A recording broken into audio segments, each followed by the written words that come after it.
Hi guys, this is Kelly, and today I want to share with you my second half of my summer book haul. I did the first half of this, I think, like almost a month ago, and I had said in that one that I wanted to kind of combine these two together into my charity giving. So if you haven't watched one of my hauls before, anytime I buy a book, I give $1 to a charity that involves education, and so I'm combining the 27 books from this one with, now I forget how many were in the other one, but together it's 65 books that I bought over the summer.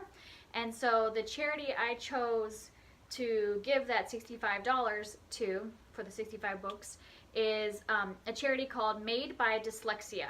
And this is a charity that is run by people who have dyslexia, and it is the purpose, it's brand new, like they just started the charity a year ago, so they're still in the process of kind of developing and kind of getting out there. And the goal is that they want to increase education about what dyslexia is and how to support people that have dyslexia so that they can still use their talents in the world. Because sometimes when you have dyslexia, people judge you as being unable to learn or fit into the education system, and that's just because their brain works differently. So they just need the help and support in schooling so that it's not like the same as everybody else and the same like standardized testing and all of that kind of thing. So the goal is to educate people and teachers on how to support children with dyslexia. And also they have the goal of trying to make that support free or like able for all children, because right now if you get a dyslexic tutor, it really is very expensive, so it's only families that can afford that tutoring. I'm sure there are schools that provide it as part of the system, but it is not like widely spread in public schools. So that's part of their goal, is to make that education readily available to all people that have dyslexia. And the reason I wanted to give towards this charity is because this month is the 1-year anniversary of when my mother-in-law passed away. And before she died, she was a tutor for children with dyslexia, so it was something that she was really passionate about. And I know that she would really want the services that she provided to be available for all kids, to, even if they don't have the money to pay for a tutor. So I want to be able to support this new charity and hope that they can reach their goal of being able to support all kids that have dyslexia. So that is the charity that I'm going to give the money to from these books. And so let's get right into it. I have, I think, 27 books to share with you. So the first group of them are books I got from Book Outlet, and they're a wide variety of books. So first I have a classic. I think this is the only classic that I have one more classic.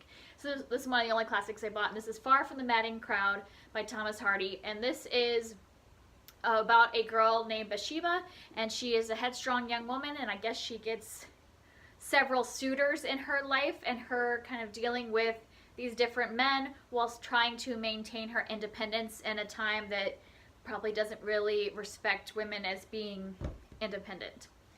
And then the next book is a middle grade book called Magic, and it's part of the Septimus Heap series. I don't know if this is a trilogy or a full series. This is the first book in it, and I don't know much about it. I got this recommendation from the channel Bookish Plans, I believe, and she is really enjoying the series, and so it sounded interesting because I like middle grade kind of fantasy magic books, so I just went ahead and got it when I saw it on sale. The only thing I hate about this is when books come in these like weird shapes. Like, can you see how this is like an inch or two shorter than all my other books on my shelf, which bugs me that it's gonna look like that when it's on with everything else. But hopefully it's a good story and worth the fact that it's a weird shaped book. The next one is Mr. Penumbra's 24-Hour Bookstore by Robin Sloan.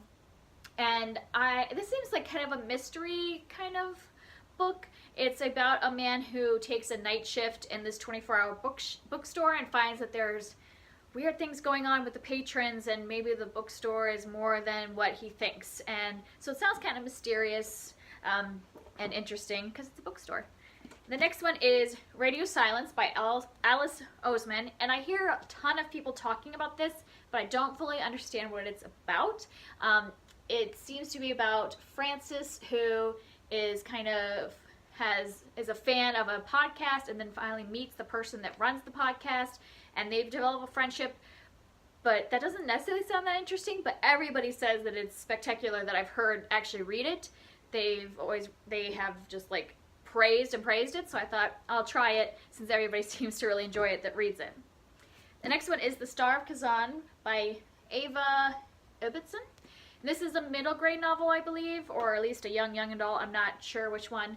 And I found it interesting because it's about a girl who was just found as a child. So she was abandoned, and she was brought in by some servants. Like, she was abandoned outside of a rich home, and some servants brought her home and raised her. And then like later, as she gets older, a stranger comes saying that she is Annika's mother, and kind of like how we find out what happened in her past and all that. So it sounds kind of mysterious, and I also really like those stories about found families and things like that. Next one is a middle grade novel, or not middle grade, a young adult novel called This Song Will Save Your Life by Layla Sales. And this is about a teenage girl who is trying to find her kind of place in the world, and stumbles upon DJing, and I guess like that kind of brings her out, and like is how she finds her identity, is through being a DJ. Next one is a nonfiction book called As You Wish by Carrie Elwes, and this is by the actor who was in The Princess Bride, and it's kind of his book about the filming of the movie and facts behind the movie and all that stuff, interviews with other actors and director and producer and author and all that stuff. And I've heard it's really excellent. And since I love The Princess Bride, I thought I would read it because it would have some fun like backstory on the things that were happening backstage. And I actually just recently rewatched The Princess Bride. I guess my husband's boss like absolutely loves the movie, so he only has like 10 employees or 12 employees, so he said that anybody that wanted to go see it when it came to the theaters, I guess I don't remember how long ago this was, like a couple months, they had one of those things where they have special movies and they bring back old movies into the theater, and so it's like just one weekend Princess Bride was back in the theaters, and he offered for any of the employees that wanted to go see it, he would pay for it, and he would pay for the babysitters. So we got a free date night where he paid for our babysitter and paid for our movie. So yeah, I'm gonna go, and just as good seeing it in the theater now as it was when I was a kid. Love it. The next one is called Challenger Deep by Neil Shusterman. I haven't read Scythe, which is like his big novel that everybody talks about right now, and I don't want to until the trilogy or series is done, because I'm one of those people that I forget if I have to wait like a year.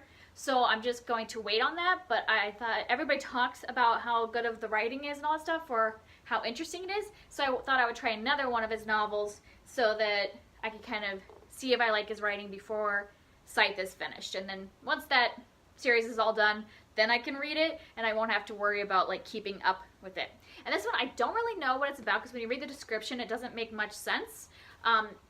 But when I saw it on sale on Book Outlet, I was like, well, I'll just give it a try. So I really can't tell you anything about it, because, like I said, when you read the back, it doesn't make sense. The next one is called Elmet by Fiona Mosley, and this is a literary fiction book, and it was a finalist for the Man Booker Prize. And I'm not for sure I understand the synopsis. It sounds like it's about a family that's like kind of living on their own in the countryside, like not involved with school and not really interacting with other people, just kind of living on their own, and how that lifestyle is interrupted. The next one is Emmy and Oliver, which is a young adult contemporary romance, from what I know. I mean, I think it's a romance.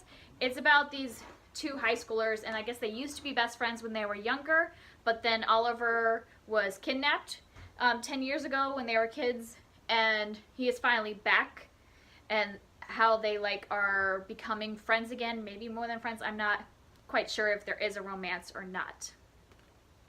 And then the last one from Book Outlet is a middle grade novel by Neil Shusterman. Again, I thought I would try another one because I heard good things about this one. This is Everlost, which is the first book in the Skinjacker trilogy. And it's about these two kids who get in an accident and then they are stuck between life and death. So I think they're in kind of this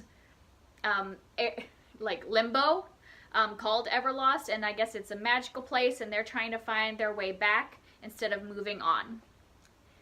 And then I have one book that I got from my library. So I did my library's like summer reading challenge, and they had like, if you wrote reviews about books that you read, which I already write reviews, but you submitted them to the library, you got put into like a raffle, and every week somebody was pulled for a prize. Well, I won the prize one week, and as part of that, I got a ARC, but when I read, I actually don't even have it. I already got rid of it because when I read the description, I was like, I am never going to read this book. Like, it doesn't sound interesting at all. So I already got rid of that one. But then I also was given like a coupon for a free book from their like sale rack. And I saw they had Frederick Brockman's book, A Man Called Ove, which I've heard a lot about this book and it's really popular. So I thought, you know, since it's free, I'm going to get it. And I think this is just about an older gentleman that's kind of like a curmudgeon kind of guy, and then how a new family moves in next door and kind of affects his existence. So that's the only one I got from my library. And then the next set of books I got from thriftbooks.com, which is like a used bookstore online, and you can get things in different levels of like acceptable, good, very good. A lot of the ones I got here I think are either good or very good. I might have a couple acceptable, which you can kind of see the different like quality of the books that they have here. So these are all used books, but like this one looks brand new. And this is More Than This by Patrick Ness. I had read A Monster Calls a few months ago and really liked it, so I want to try another one of his books. And this one I don't really know much about, because from what everybody says, you don't want to know. All you know is like this man dies and then he wakes up alive, and that's everything that I've ever heard about the description from everybody. So I think that that's all you're supposed to know going in, and then it's just all unravels from there. And so I'm looking forward, because it's kind of intriguing that you don't really know why he suddenly is alive again. The next one is, I think this is a middle grade or young adult, called Red Leaves. I had never heard of it until I saw Cara from Wild Book Garden. I believe that's her channel. She talked about it and it just sounded really interesting. So even though I had never heard of it, when I saw it on Thrift Books, I just went ahead and bought it. And it sounds like it's about 3 young people and dealing with like their lives interconnecting and family. Like one girl is a foster child, one is dealing with his parents' divorce, and one is a child living on the streets and them being intertwined. And it just sounded interesting, seeing the family dynamics and how that affects a group of kids and how they interact with each other. It just sounded, from her description, it sounded really interesting, so I just went ahead and got it. And this is the other classic that I bought, which is The Moonstone by Wilkie Collins. This has been said to be the first ever like detective novel written. That's what like kind of it's known for. So I don't know about the actual plot. I just thought, hey, if it's the first one that everything else is kind of based off of, I should probably read it. I didn't know it was going to be as thick as it is. Like, you know, detective novels aren't usually that huge, and this one's almost 500 pages. So I hope it turns out to be good. The next one's a nonfiction book, Where Men Win Glory by John Krakauer. And this is about Pat Tillman, who is a man who had turned down an NFL contract to join the Army instead. And this was like after 9/11, and there was like a rise in patriotism and people wanting to join the forces. And then he goes to the Army and then dies while serving. And so this is like the story of his life.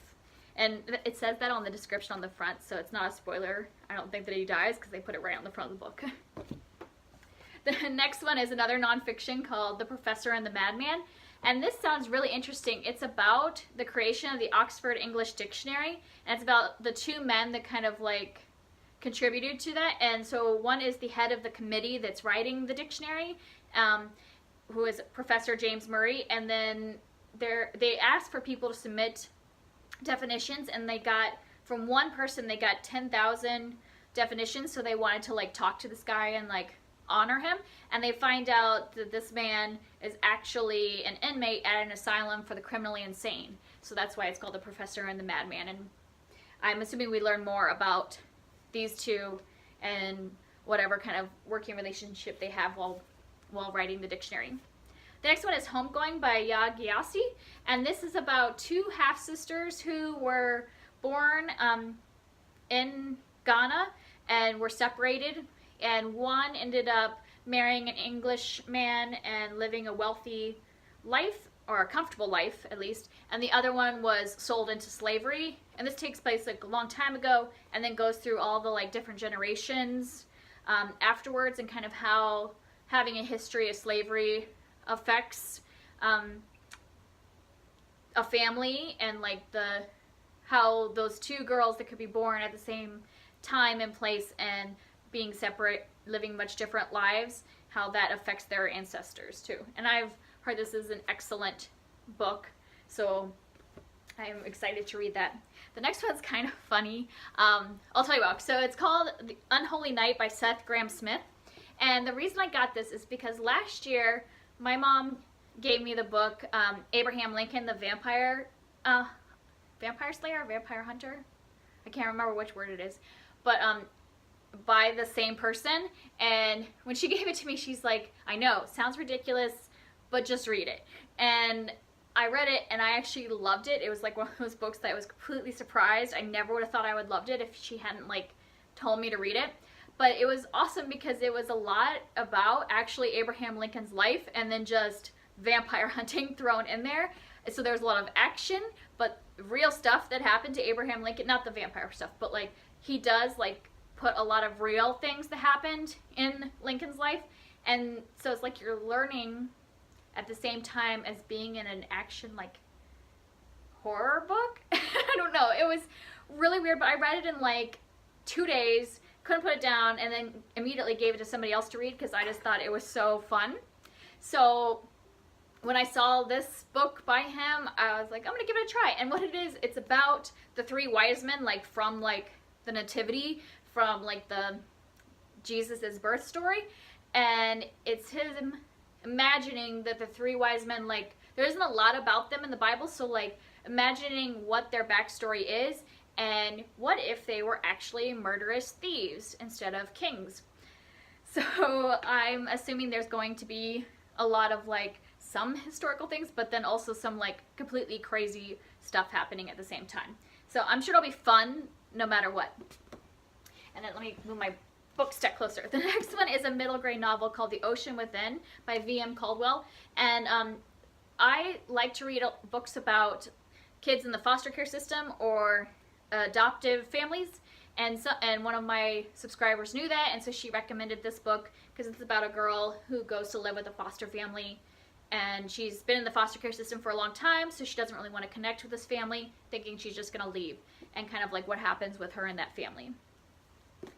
The next one is Pines by Blake Crouch, and this is a sci-fi book, I believe, and it's about a small town in Idaho called Wayward Pines, and the weird things that are happening there when a Secret Service agent goes to like investigate a crime, and what kind of he stumbles across. And this is a trilogy, I believe. The next, let me see. Oh wait, I'm gonna save some for last. But then the next one is called The Darkest Hour by Caroline Tung Richmond, and this is a World War II fiction book, and it's about these teenage girls who are drawn in to become spies on the Nazis, and I guess because they're, you know, pretty young women, the Nazis are telling them things that they shouldn't be, and then they are reporting those things back to whatever government agency they work for. And then the next one is called The Perfect Nanny by Layla Slimani. And I don't know much about this. It's a psychological thriller, and I saw it on a couple of people's channels, and I've been looking for a new thriller book to try. And so when I heard that those people liked it, I just went ahead and got it when I saw it on Thrift Books. So I don't know much about it other than it involves a nanny. But, you know, a lot of times with thrillers, you don't want to like know too much going in. And then the next set of books are books I've already read, but I didn't own. And some of them are authors that I wanted to own the books and maybe reread them. and one is Psi Like You by Casey West. I've been like just buying the Casey West books as I see them on sale, and this was a cute one. It's just a YA contemporary romance about a girl who in class one day scribbles on some of her favorite song lyrics for like an obscure band on her desk, and then when she comes back the next day, somebody's like continue the lyrics, so they kind of start a pen pal. So these people that share the same desk in different classes are writing back and forth. And then I have Magic Study by Maria V. Snyder, and this is the second book in the Poison Study trilogy. I don't know if that's the actual name of the trilogy. And I had the first one and the third one, and so I just needed the second one. And it's been a while since I read them, so now that I have all three, I think I'm going to do a reread, because I've heard there's now like a continuation of the trilogy, so it's no longer a trilogy, it's now a series, so I want to be able to continue. And then the next two books are both by Sarah Addison Allen, who is one of my favorite authors, and I just wanted to own all of her books, so as I see them, I pick them up. The first one is The Sugar Queen, and this one is about, both of these I read a long time ago, so I don't really remember exactly what they're about, but this one I remember it being like a young woman who lives with her mother, and she wants to kind of like escape, so she goes, when she wants to escape, she goes to her closet and eats like sugar and reads romance novels, and then she finds like two people that kind of start coming into her life that challenge her to be different or to like come out of her shell and interact more with people in the town. But what I remember loving about this book, I don't remember much about the plot, but I do remember that it's magical realism, and that there is a character in there, a side character that books just appear to. So like when she needs something the most, a book will appear that gives her like advice or that pertains to what she needs to do. And so it's just like that little book thing kind of was fun to have in there. And then the last one is The Girl Who Chased the Moon, also by Sarah Addison Allen. And this one I really don't remember anything about, so I want to reread it. But I think it has a lot to do with like secrets in small towns. And there's going to be magical realism elements in there, because she always has that. So that's all of my books. And I will put a link down to the charity that I'm giving to, Made by Dyslexia. They also have a YouTube channel where they interview famous people who have dyslexia to kind of like talk about their experiences they had growing up in the education system. So if you're interested, they're really short clips. I know I watched one with Keira Knightley, and who was an actress, and one with Jamie Oliver, the celebrity chef, and they're just like 2-3 minute clips. So if you're interested in learning a little bit more about dyslexia, I would suggest checking out that YouTube channel and kind of listening to some of the interviews. And then there's also a TED Talk on there that kind of that describes the charity. So if you wanted to learn more about it and didn't want to like go to their website and read it, there is like a 14-minute TED Talk on their YouTube channel. So that's it for now. Talk to you guys later.